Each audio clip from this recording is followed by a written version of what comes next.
Burgers! Who doesn't love a big, juicy burger?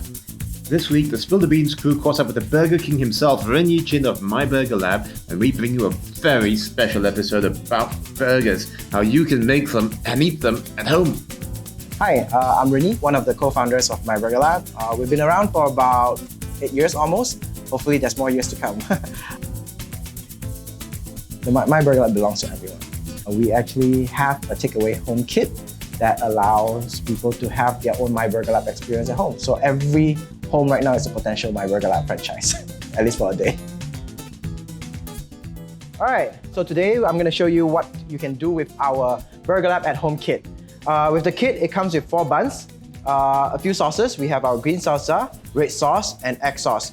Now, each of this sauce, if you're not familiar, the egg sauce is our signature sauce. It's made of ketchup, mustard, mayo in general. The red sauce is made of sriracha and mayo. And the green salsa is our secret sauce. It's got cilantro, honey, garlic, and a host of other herbs blended together in oil. Really, really flavorful. On the pack, you will also get some BurgerLab homemade pickles. I really like it. It's sweet, a little bit spicy with chili padi. Really hits the spot. And we also have jalapeno. All right. So now, this is just the basic ingredient. It comes with either beef or chicken. Now, today we're gonna do a beef burger. Now we're gonna do a double cheeseburger, but both patties will be slightly different. Now, I don't want you to just say, hey, let's take the beef blend and just put some salt and pepper on it and be done with it. That's boring. I think what being experimental at home is, you do want to find things that you can dig out from your fridge that you've never used before. The idea here is to have fun and just experiment. All right, so the first thing we're gonna do is we're gonna take out the beef patties. All right, so always make sure that your beef patties are well thawed, but it shouldn't be warm, it should be chilled. So today we're just gonna make 2 patties. It's very simple. This thing is packed flat. I'm just gonna hand split it. Okay, this way, I have 2 patties on top, and the rest I'll save for later. So I'm gonna squeeze out the first one. Okay, make sure you wash your hands so that you don't contaminate. Okay, first patty, put it here. Second patty, put it right here. I've got some garlic. I'm gonna dice up some garlic and put it in patty number 1. I'll probably infuse a little bit of onions into it as well. What else? Maybe some jalapeno. So this is a spicy patty. For second one, I have some oven roasted tomato that I brought from BurgerLab. Laughing Cow cream cheese, my favorite as a kid. I'm gonna mix this into the patty as well. Don't be afraid to add cheese into your patty. So the pack does come with cheese slices. I don't think I mentioned that just now. We give you 3 slices of yellow cheddar and 3 slices of white cheddar. So for this one, I'm gonna make it a very cheesy patty.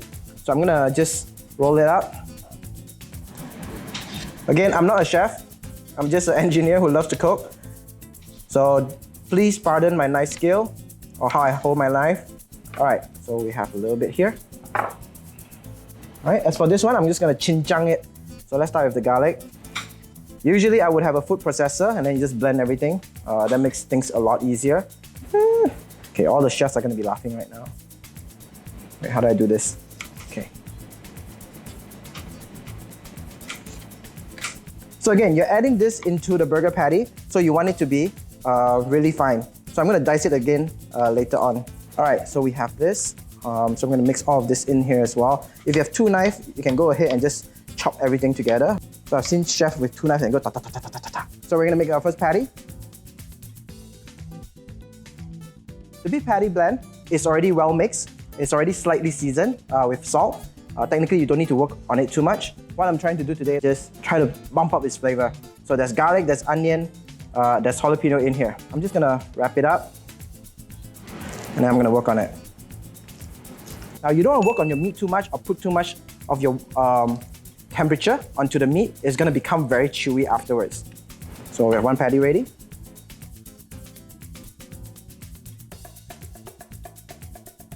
All right, so we're gonna go with our second patty. All right, so we're gonna put a little bit of tomato, a little bit of cream cheese, and then yellow cheddar. Let's see how this goes. Now again, our beef patty is already well flavored. You can use it on its own. This is all for the sake of science and experiment. Okay. Formed, done. So if you have parchment paper at home, something like this that you use for baking, you can use it to actually place your patty on there and then just slam it onto the grill later. First, I'm gonna grab my patty, put it on there, right in the middle, put the other one on top and pat it down. Now, the patty will shrink as you cook, so don't be afraid to make it as big as you can. I'm looking at around 1 cm thickness, okay? Once you cook it, it's gonna shrink. Now, there's another trick that I wanna share with you today, is actually to make a hole in the middle, because when you cook a patty, usually what happens is the middle is not cooked. So, just put a bit of a dent in here, and then for me, I just make a small hole. It's like a donut patty, but when you cook, the middle will be cooked thoroughly, and you can cook it so that the side is still very well done. Okay, our second patty. Now, we have 2 patties over here. If I just take this and go and cook it right now, what's gonna happen is, it's gonna overcook very, very quickly. I will put this in the freezer or chiller for about 10 to 15 minutes so that the outside is nice and cold. When you put it on the pan, right, it will take longer to cook inside. Okay. Now for this beef, I personally prefer, and it's safer, to cook it at medium doneness. Now a lot of places say, hey, you should cook at medium rare. I agree, a good beef burger should be medium rare. However, the meat is not blended fresh on the same day. So if you cook a steak, you can cook to medium rare because the outside of the steak, you're gonna cook it. Whatever bacteria that's outside is cooked. But the inside of the meat is still intact because you don't cut it. However, when you blend the meat, you have to grind on the same day and cook on the same day. Otherwise, the bacteria is inside. On the second day, third day, you might get a stomachache. And that is why for BurgerLab, for the most part, we always cook to medium well. Okay? All right, so we're gonna prepare the sauce ahead of time. This is our standard egg sauce. Now, if you go to McDonald's, Burger King, they all have their own orangey sauce. This is the one. So we're gonna use this as a base. I wanna take what is already a very good thing and build on top of it. So I'm gonna make a spicy sauce. Let's see. I have my lemon chili sauce from Vietnam. All right, I'm gonna put a little bit of this. I had this before. It goes really well with seafood, chicken, and beef. Oh, okay. So it's bright green. I don't think it's natural, but okay, whatever. So we have this. It's slightly spicy. It's very tangy. Oh, Nando's. So we have Nando's hot sauce. Thanks, Chonglin. A dash of this.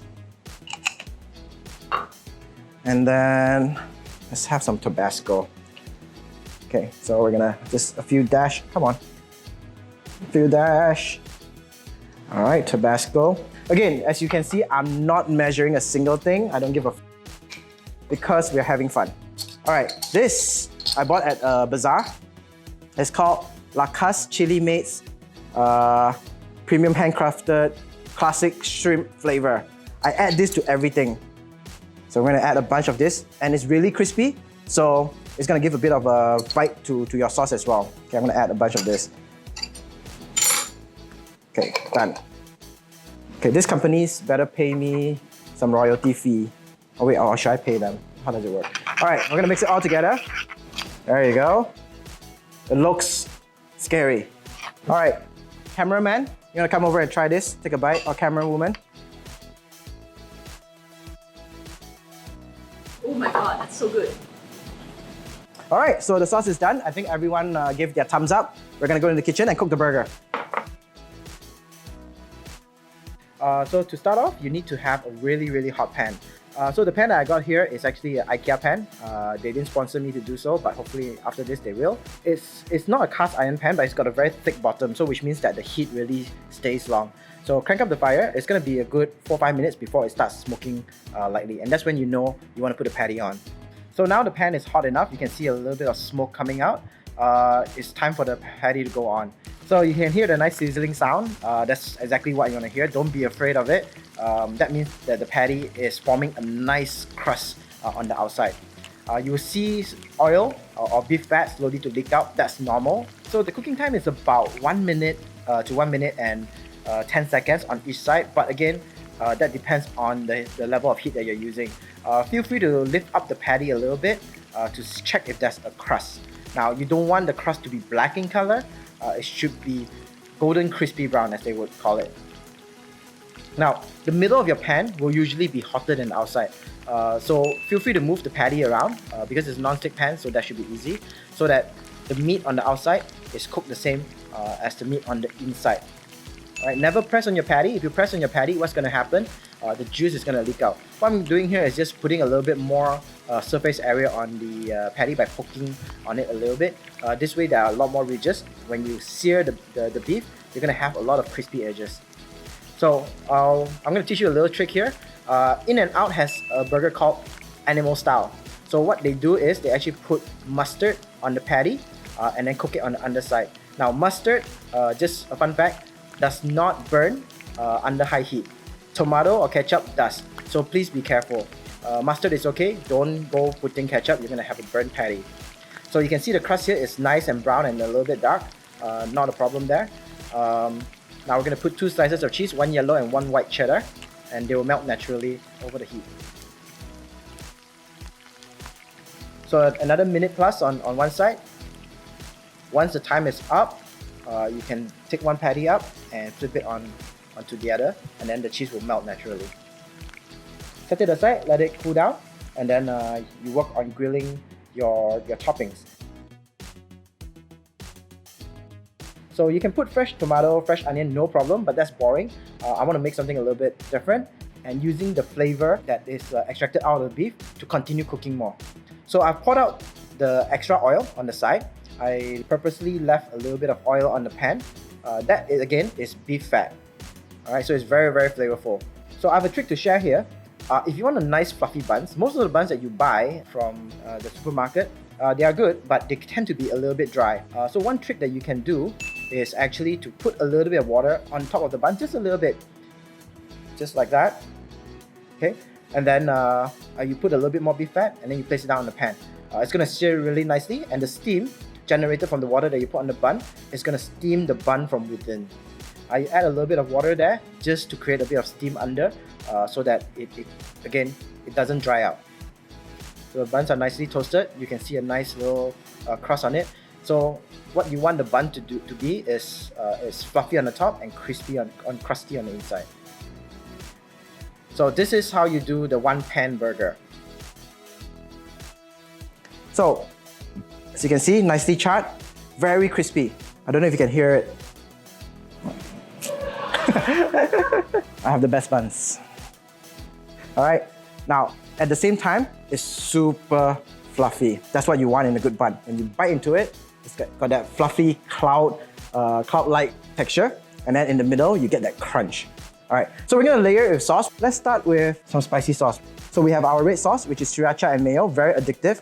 So just spread it out like that. Alright, a little bit more generous. Alright, so that your bun is not too dry. It gives a little bit of moisture as well. Let's do some pickles. I like some good pickles. It's got crunch, it's got acidity, it's got spiciness. Alright, we're gonna do this. Let's transfer it over. Perfect. Now, I like texture, and I don't know if you guys have tried Pringles, what's this? Sweet chili. It's really, really good. So I'm gonna try and add a little bit of that on here. You don't need too much, just for texture. 3 pieces is good. You don't need to crush them up too much, just a simple cap. Okay, and we're good. Now, we're gonna layer on our sauce.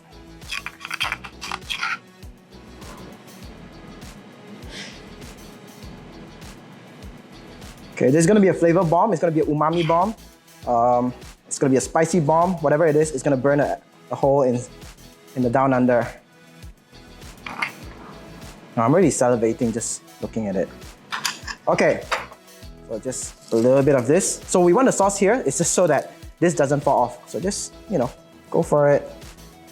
A little bit of crunch. So it sticks. Voila, done. I hope you learned something new, something fun today. and not be so rigid. So I'm looking at you, all those burger experts. The whole idea of making a burger is to have fun, enjoy making it, enjoy eating it. So our kit is available online. You can go to our Facebook or Instagram to find out for more information. I'm not going to too hard sell. I think just by looking at this burger, you can imagine what is the fun that you will be having at home. I'll see you guys next time. Thank you.